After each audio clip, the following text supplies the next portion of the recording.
अनैतिक कारभार केला त्याला आम्ही नाजायज सत्ता म्हणायची का? त्यामुळे दुसऱ्याला बेकायदेशीर म्हणणारे तुम्ही अनैतिक आहात, तुम्ही अनौरस आहात आणि तुम्ही नाजायज आहात। काल महाराष्ट्रामध्ये एक अत्यंत निंदनीय अशी घटना घडली।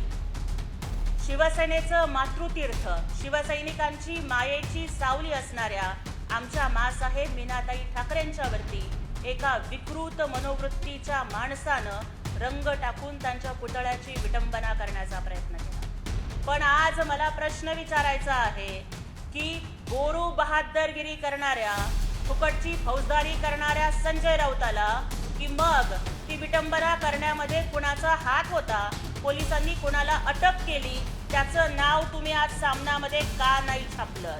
माध्यमांच्याकडून आणि सूत्रांच्याकडून जी माहिती मिळतेय की ज्याला अटक करण्यात आली, ज्या मनोविकृत माणसानं बाळासाहेबांच्या पुतळ्यावरती रंग टाकला, त्याचं नाव उपेंद्र पावसकर आणि तो उद्धव ठाकरेंच्या कार्यकर्त्याचा चुलत भाऊ आहे।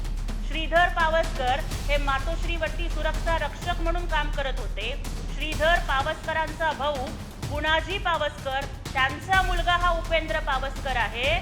म्हणजे तुमच्याच कार्यकर्त्याच्या नातेवाईकांनी हा अतिशय निंदनीय प्रकार केलाय आणि त्या उपेंद्र पावसकरने पोलिसांना माहिती अशी दिलेली आहे की आमचा कौटुंबिक संपत्तीच्या वादामध्ये उद्धव ठाकरे आणि आदित्य ठाकरे हे हस्तक्षेप करत होते आणि दादर पोलीस ठाण्यामध्ये श्रीधर पावसकर आणि आदित्य ठाकरेच्या विरोधामध्ये पोलीस कंप्लेंट द्यायला तो उपेंद्र पावसकर नेहमी जायचा।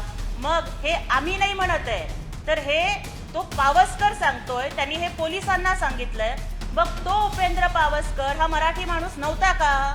तो तुमच्याकडे मदत मागायला आल्यानंतर तुम्ही त्यांच्या कौटुंबिक वादामध्ये, संपत्तीच्या वादामध्ये हस्तक्षेप केला। हे नवीन धंदे आता तुम्ही सुरू केलेले आहेत का?